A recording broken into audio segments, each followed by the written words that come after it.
Hi, College Out students. I would like to explain this problem up above and then have you pause the video and copy it down on your notes. So I won't be doing this first problem with you, but I want to explain my notes. So here it goes. There are 4 terms to this polynomial inequality.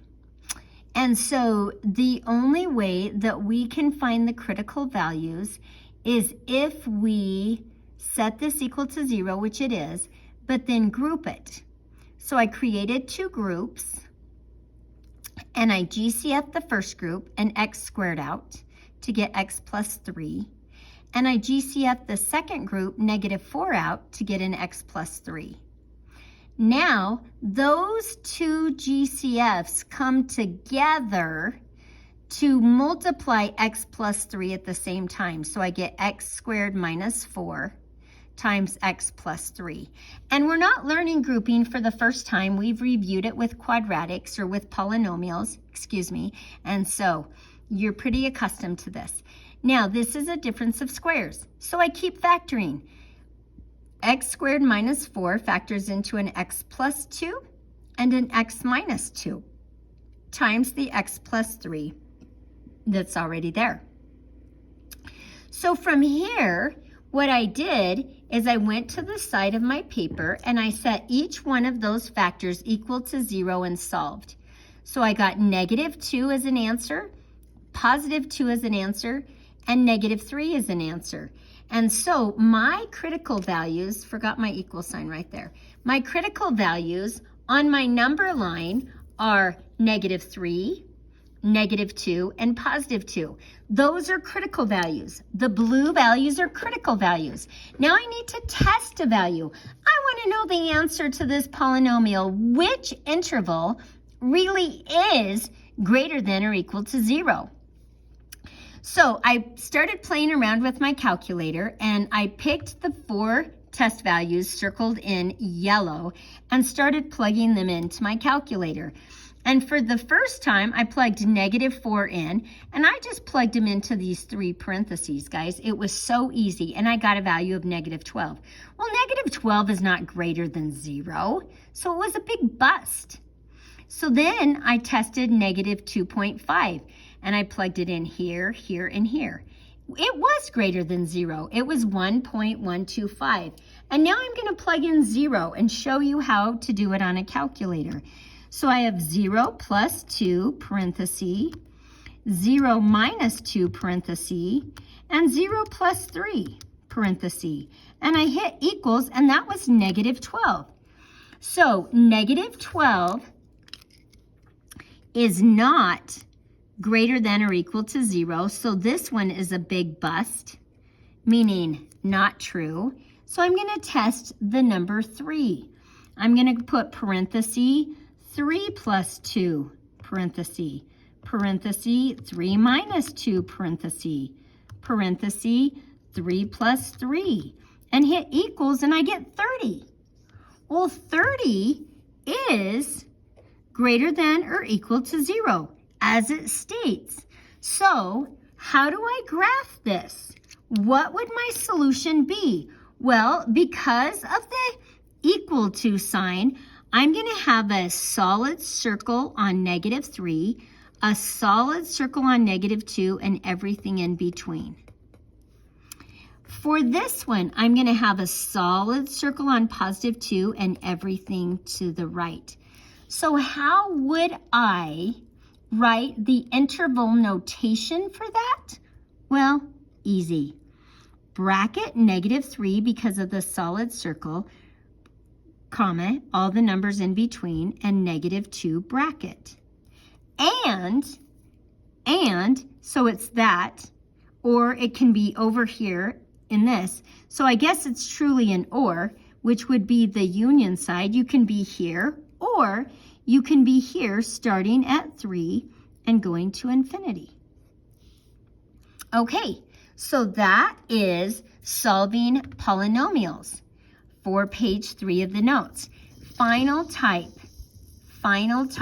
So we did not solve polynomials last year. in Algebra 2, my classes, nor did we solve rational inequalities. So what I'm going to do is do this problem and talk about the steps as I do it, because this one is just a little bit more challenging.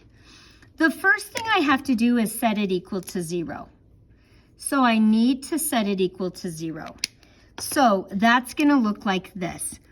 3x plus 4 over x plus 1 minus 2 is less than or equal to 0. After I set it equal to 0, I need to find a common denominator because it has to be one single solitary fraction on the right side. So if I don't have a common denominator, I have to create one. And so how would I do that? I would have 3x plus 4 over x plus 1 minus 2 times x plus 1 over x plus 1. Because I need them both over x plus 1. And now I'm going to distribute and combine like terms. So 3x plus 4 over x plus 1. And now I'm going to distribute my negative, okay? So I'm going to put a plus there because I'm going to send my negative with this.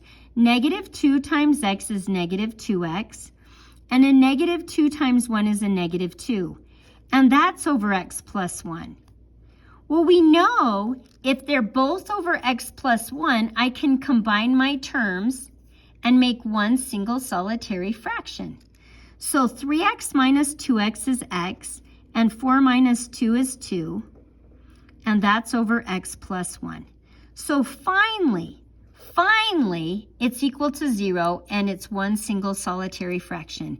From this, it splits. What, Mrs. Shaw? It splits. I do the numerator and I do the denominator separately, and I find critical values for both. So I split it into the numerator versus the denominator. So for the numerator, I put x plus 2 equals 0, subtract 2, and x equals negative 2. That's my numerator. That is how I find the critical value for my numerator. For my denominator, x plus 1, I set it equal to 0, subtract 1, and I get x equals negative 1. Now, guys, these right here are my critical values. So I'm going to write critical values. So I have a critical value from the numerator and a critical value from the denominator. So what do I do with those critical values? Well, the same thing we did with polynomials. So I make a number line and I place those critical values on the number line, negative 2 and negative 1, which breaks my number line into 3 intervals.